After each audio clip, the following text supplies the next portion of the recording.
Amados, nós vamos abrir a palavra de Deus para a nossa instrução em Atos dos Apóstolos, capítulo 2. Atos dos Apóstolos, capítulo 2.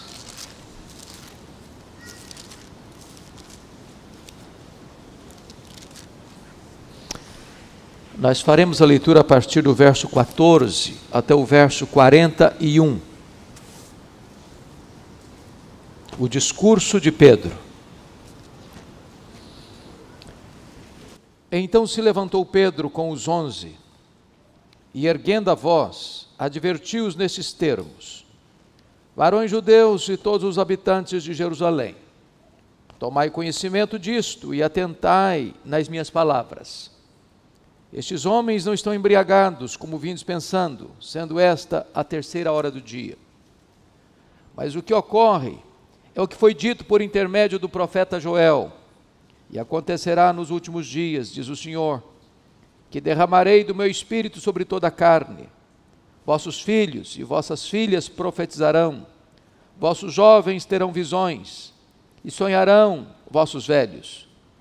Até sobre os meus servos e sobre as minhas servas derramarei do meu espírito naqueles dias, e profetizarão.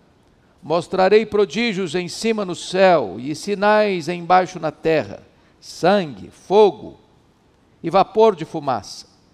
O sol se converterá em trevas e a lua em sangue, antes que venha o grande e glorioso dia do Senhor. E acontecerá que todo aquele que invocar o nome do Senhor será salvo. Varões israelitas, atendei a estas palavras.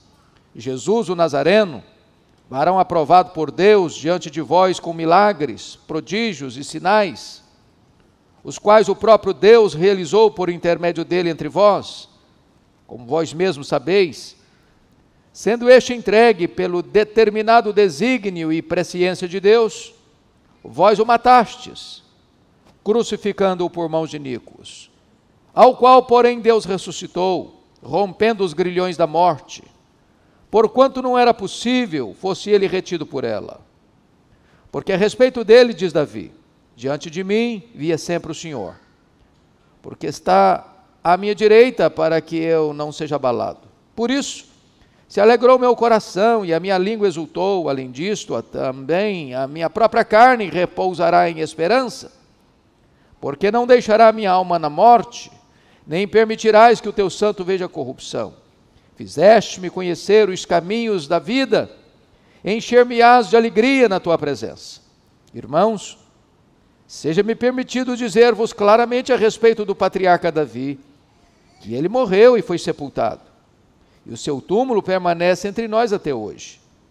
Sendo, pois, profeta, e sabendo que Deus lhe havia jurado que um dos seus descendentes se assentaria no seu trono, prevendo isto, referiu-se à ressurreição de Cristo, que nem foi deixado na morte, nem o seu corpo experimentou corrupção.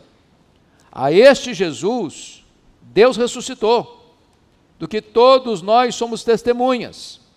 Exaltado, pois, à destra de Deus, tendo recebido do Pai a promessa do Espírito Santo, derramou isto que vedes e ouvis. Porque Davi não subiu aos céus, mas ele mesmo declara: disse o Senhor ao meu Senhor, assenta-te à minha direita, até que eu ponha os teus inimigos por estrado dos teus pés.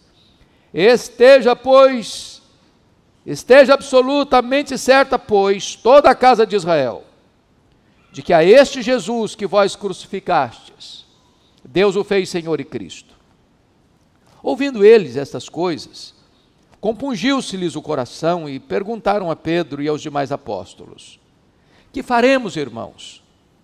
Respondeu-lhes Pedro: arrependei-vos, e cada um de vós seja batizado em nome de Jesus Cristo para a remissão dos vossos pecados, e recebereis o dom do Espírito Santo, pois para vós outros é a promessa, para vossos filhos, e para todos os que ainda estão longe, isto é, para quantos o Senhor nosso Deus chamar. Com muitas outras palavras deu testemunho e exortava-os, dizendo: salvai-vos dessa geração perversa. Então, os que lhe aceitaram a palavra foram batizados, havendo um acréscimo naquele dia de quase 3.000 pessoas. Amém? Meus amados, eu gostaria de pensar um pouco com vocês nesta manhã sobre a pregação do apóstolo Pedro. Um modelo para nós de pregação. A Bíblia nos informa que Jesus Cristo, na plenitude dos tempos, veio ao mundo, o Verbo se fez carne, habitou entre nós, cheio de graça e de verdade. A Bíblia diz que ele andou por toda parte, fazendo o bem, libertando os oprimidos do diabo, realizando sinais, milagres, prodígios, maravilhas. Os cegos viram, os surdos ouviram, os mudos falaram, os coxos andaram, os mortos ressuscitaram. Jesus, cumprindo então a agenda do Pai, subiu para Jerusalém, onde tinha certeza de que ele seria preso, acusado, condenado, crucificado, sepultado, para ressuscitar ao terceiro dia. E diz a Escritura que, após ressuscitar gloriosamente, ele passa entre os seus discípulos mais 40 dias, dando provas incontestáveis da sua ressurreição. E então foi assunto aos céus, mas deu uma ordem expressa aos seus discípulos: permanecei na cidade, até que do alto sejais revestidos de poder. E ele dá a grande comissão aos seus discípulos, dizendo: toda autoridade me foi dada nos céus e na terra. Indo, portanto, fazei discípulos de todas as nações, batizando-os em nome do Pai, e do Filho, e do Espírito Santo, ensinando-os a guardar todas as coisas que vos tenho ordenado, e eis que estou convosco todos os dias, até a consumação dos séculos. Então, em obediência à orientação clara de Jesus, 120 retornam ao cenáculo, onde Jesus estivera com seus discípulos na festa da Páscoa. Lá estavam os apóstolos, lá estavam as mulheres da Galileia, que sustentaram financeiramente o ministério de Jesus. Lá estava Maria e os seus outros filhos, que passaram a crer em Jesus depois da sua ressurreição. Lá estavam outros irmãos, ao todo 120 pessoas. E diz a Bíblia que eles todos perseveraram unânimes em oração, aguardando o cumprimento da promessa do Pai, quando seriam revestidos com o poder do Espírito Santo, para serem testemunhas em toda Jerusalém, Judeia, Samaria, até os confins da terra. E diz a Bíblia, era um dia de domingo, era o dia do Senhor. 10 dias depois que estavam ali reunidos, 9 horas da manhã, de repente, o Espírito Santo vem com grande poder sobre eles, como um vento impetuoso, línguas como de fogo, pousando uma sobre cada um deles. E todos começaram a falar em outras línguas as grandezas de Deus. Cada pessoa que estava ali, de diferentes partes do mundo, escutavam na sua própria língua. E este fenômeno atrai uma multidão ao local. E quando a multidão chega, eles olham aquele fenômeno extraordinário e não conseguem discernir o que está acontecendo. Uns olharam com ceticismo, perguntando: o que quer isso dizer? Outros olharam com preconceito e disseram: são galileus. Aqui em Jerusalém, na Judéia, os galileus lá do norte eram considerados gente de segunda classe, eram desprezados, eles faziam acepção. Mas outros chegaram e olharam aquela cena com zombaria, com escárnio, e disseram: estão bêbados, embriagados. E chama a atenção dos meus amados que os milagres são obras de Deus. E ali estava acontecendo o cumprimento da promessa do Pai, mas de uma maneira miraculosa, extraordinária. Um vento impetuoso, línguas como de fogo. Porém, o milagre, embora a obra de Deus, ele não é o Evangelho. Ele tem o poder de reunir pessoas, de até impressionar pessoas, mas o milagre em si não tem o poder de transformar pessoas. A fé não vem por meio do milagre, a fé vem por meio da pregação da palavra de Deus. E esta multidão confusa, esta multidão com pensamentos tão distintos e divergentes e afastados da verdade, dos fatos, agora é confrontada com a pregação do apóstolo Pedro. O livro de Atos, irmãos, embora seja chamado de livro de Atos dos Apóstolos, dedica-se mais particularmente a dois personagens. Do capítulo 1 ao capítulo 12, praticamente, dedica-se ao apóstolo Pedro. Do capítulo 13 em diante, dedica-se mais particularmente ao apóstolo Paulo. E hoje, nesta manhã, eu gostaria de pensar com vocês sobre as características desta pregação de Pedro. A primeira marca que os reformadores entenderam de uma igreja genuína, verdadeira, é a pregação fiel da palavra de Deus.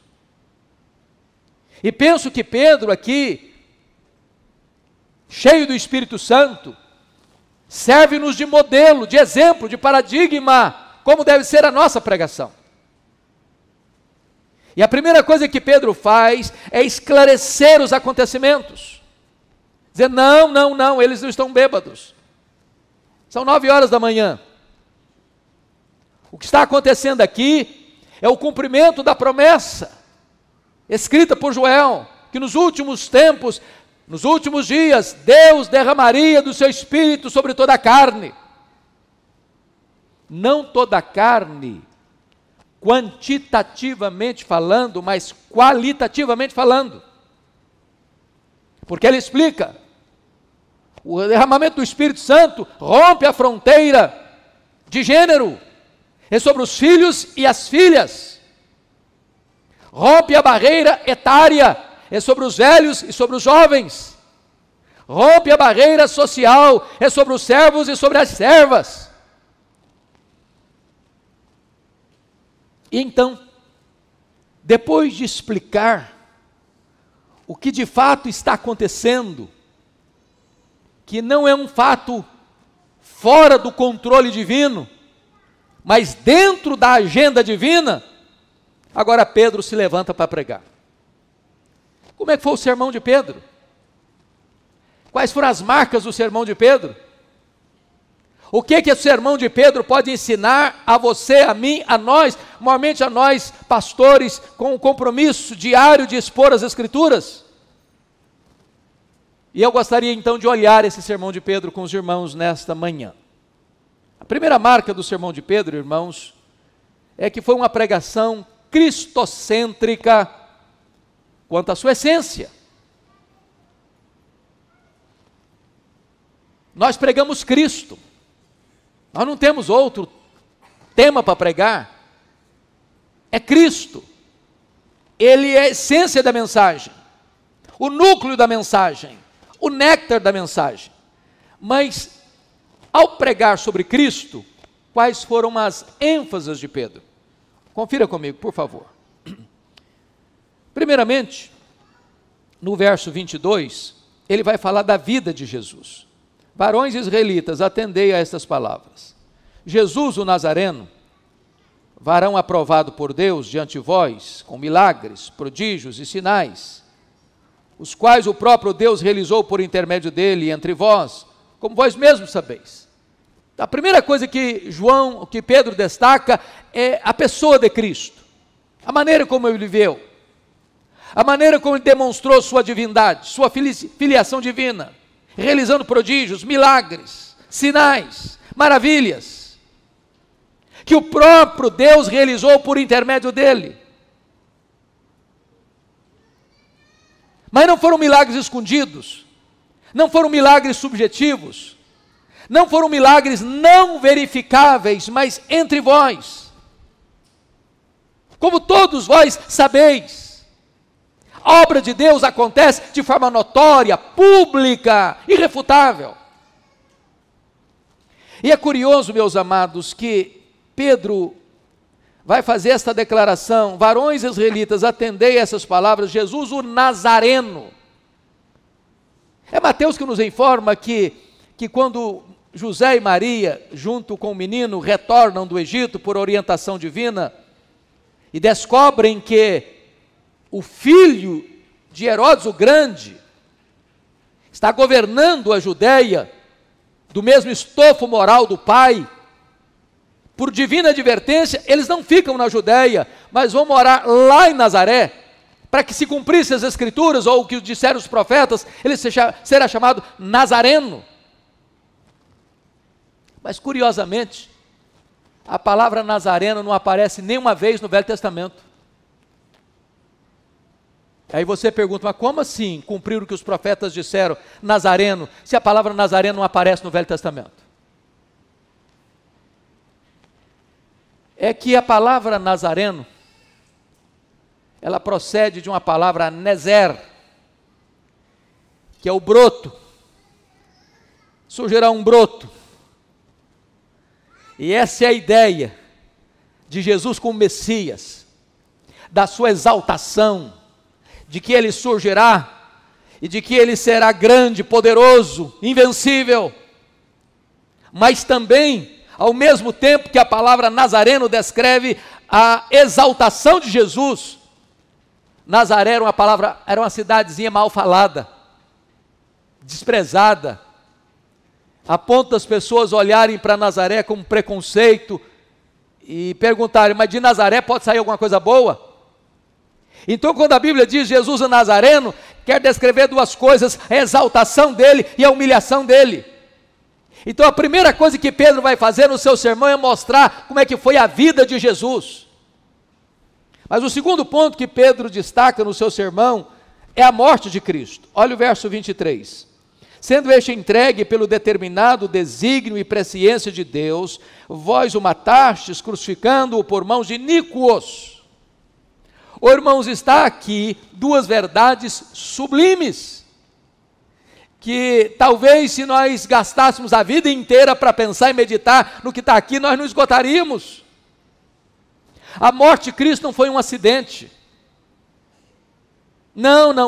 Jesus não morreu porque Judas o traiu, porque Pedro negou, porque o Sinédrio jeitosamente contratou testemunhas falsas para acusá-lo, porque Pilatos covardemente, contra a sua consciência, o sentencia à morte e cruz.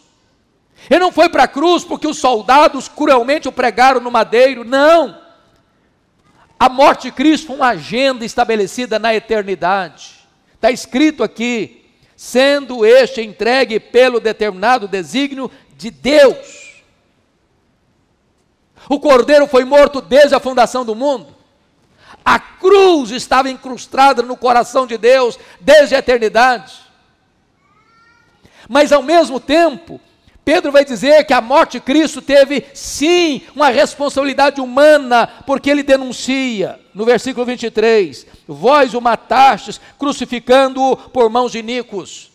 Pedro não inocenta e não isenta de culpa os judeus que pregaram Jesus naquela cruz, se unindo aos gentios, naquele ato de maior injustiça da história da humanidade.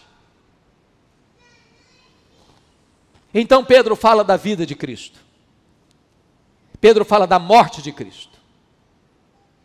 Mas em terceiro lugar, Pedro vai enfatizar agora, confiram comigo o verso 24, a ressurreição de Cristo, ao qual, porém, Deus ressuscitou, rompendo os grilhões da morte, porque não era possível fosse ele retido por ela. Se a morte de Cristo não foi um acidente, a ressurreição de Cristo não foi uma surpresa? Do mesmo jeito que Jesus profetizou várias vezes para os seus discípulos, que ele subiria para Jerusalém para ser entregue nas mãos dos sacerdotes e escribas, para ser crucificado, também ele profetizou que ele ressurgiria ao terceiro dia. E Pedro vai gastar um tempo, até o versículo 32, para mostrar que a profecia da ressurreição de Cristo, ela estava ancorada nas Escrituras. Porque quando Davi falou de que o seu corpo não experimentaria, que o corpo não experimentaria corrupção, que a morte não o deteria, ele não está falando dele. E Pedro diz, vocês sabem disso, o túmulo de Davi está aqui, todo mundo sabe. E quando Pedro disse isso, Davi já tinha morrido há 1000 anos, estava lá o túmulo dele. Então Pedro está dizendo o seguinte, Davi não está falando dele, Davi está entendendo que um descendente dele herdaria um trono que duraria para sempre, e Davi está falando, portanto, do seu filho no sentido profético, de que Jesus seria chamado filho de Davi. Então Pedro está aqui trazendo as Escrituras para provar uma verdade gloriosa, que Jesus ressuscitou, a morte não pôde detê-lo, ele entrou nas entranhas da morte, arrancou o aguilhão da morte, matou a morte e ressurgiu, inaugurando a imortalidade. Mas agora Pedro vai falar de outra verdade sobre Jesus, a exaltação de Jesus. Confiram comigo aí, versos 33 a 35, exaltado, pois, à destra de Deus, tendo recebido o Pai a promessa do Espírito Santo, derramou isto que vedes e ouvis.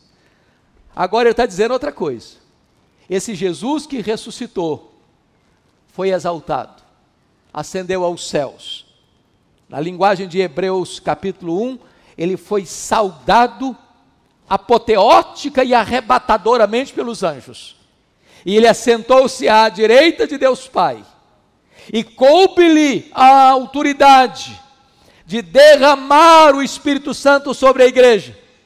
E Pedro está dizendo o seguinte, o que vocês estão vendo aqui, este derramamento do Espírito, é promessa de Deus também, dada ao seu Filho, que tendo ele sido exaltado, e Paulo diz que ele foi exaltado sobremaneira, não tendo como exaltá-lo mais, em grau absoluto, superlativo, ele então derrama o Espírito Santo, para ficar para sempre com a igreja.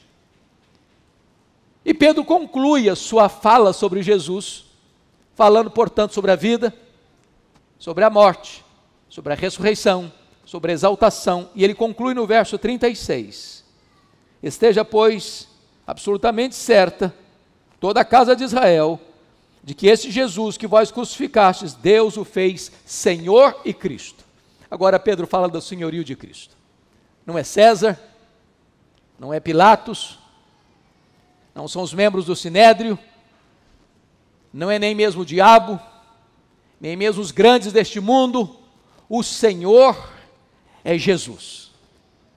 Ele é o Rei dos reis, Ele é o Senhor dos senhores, Ele está no trono, Ele tem toda a autoridade, todo o poder nos céus e na terra, Ele governa as nações, Ele dirige o universo, Ele é o cabeça da igreja, Ele é o intercessor da igreja, Ele está entronizado como Senhor absoluto. Irmãos, esta é a essência do Evangelho, é Jesus, esta é a essência da pregação. Então a primeira verdade que Pedro traz é que a pregação é o quê? Cristocêntrica em sua essência. Em segundo lugar, a pregação de Pedro foi uma pregação eficaz quanto ao seu propósito. Veja comigo o verso 37. Ouvindo eles estas coisas, compungiu-se-lhes o coração e perguntaram a Pedro e aos demais apóstolos, que faremos, irmãos? Oh, amados irmãos, como eu preciso, como os meus queridos colegas precisam, dessa característica da pregação. Pregação eficaz quanto ao seu propósito, que quando é proclamada, as consciências são picadas, o coração é atingido, as pessoas não escutam esse sermão apáticas, sonolentas, dispersas. Não! Esta palavra é atingidora, esta palavra é uma flecha no coração, esta palavra incendeia a alma, esta palavra provoca uma convulsão no interior do homem, e o apelo não brota apenas do pregador ao auditório, mas do próprio auditório para o pregador. O que vamos fazer, irmãos, diante dessa mensagem? Como precisamos, desesperadamente, de experimentarmos esta mesma verdade. Mas em terceiro lugar, a pregação de Pedro foi uma pregação clara quanto às suas exigências. Olha comigo o verso 38. Respondeu-lhes Pedro: arrependei-vos e cada um de vós seja batizado em nome de Jesus Cristo, para a remissão dos vossos pecados, e recebereis o dom do Espírito Santo. Notem vocês, irmãos, que arrependimento é a manchete do reino de Deus. Foi a pregação dos profetas, foi a pregação dos apóstolos, foi a pregação dos pais da igreja, foi a pregação dos reformadores, foi a pregação dos puritanos, foi a pregação dos avivalistas, deve ser a pregação da igreja hoje. Arrependei-vos. Parece que esta é uma mensagem tão distante dos púlpitos brasileiros. Hoje a maioria das pregações é libertação. Você precisa ser liberto. Tem um encosto em você. Tem um mal olhado sobre você. Você precisa ir num guru espiritual para ele libertar você. Meus irmãos, ainda que as pessoas fossem libertas de possessão demoníaca, o problema não estava de todo resolvido.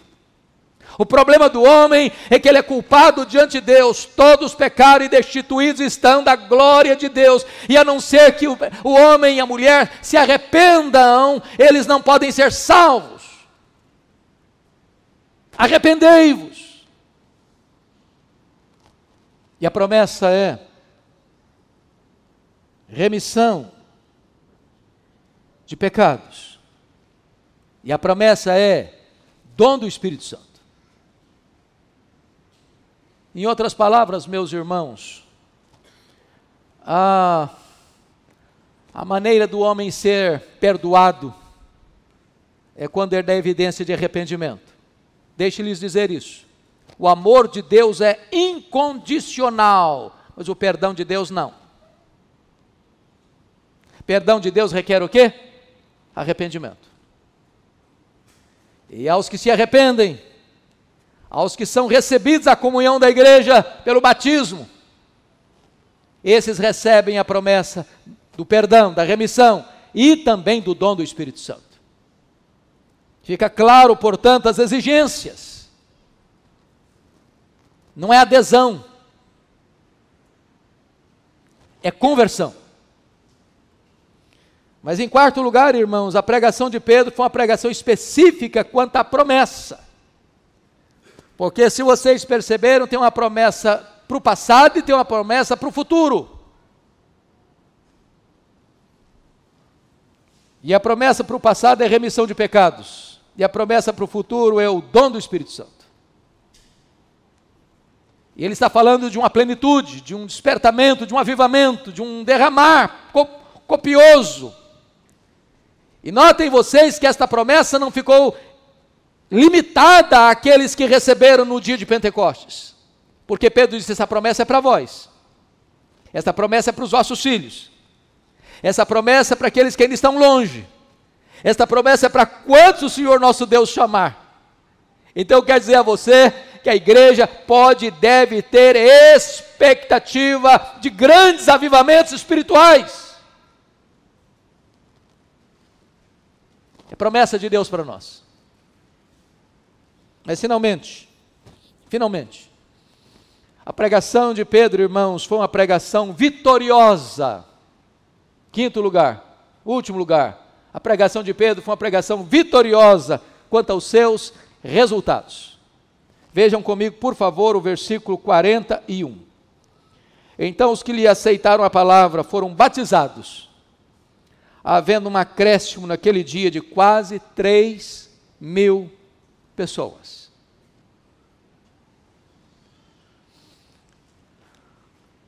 Imaginem vocês se Deus, por sua bondade e graça, nos conceder isso. A boa semente produz a 30, a 60 e a 100 por um.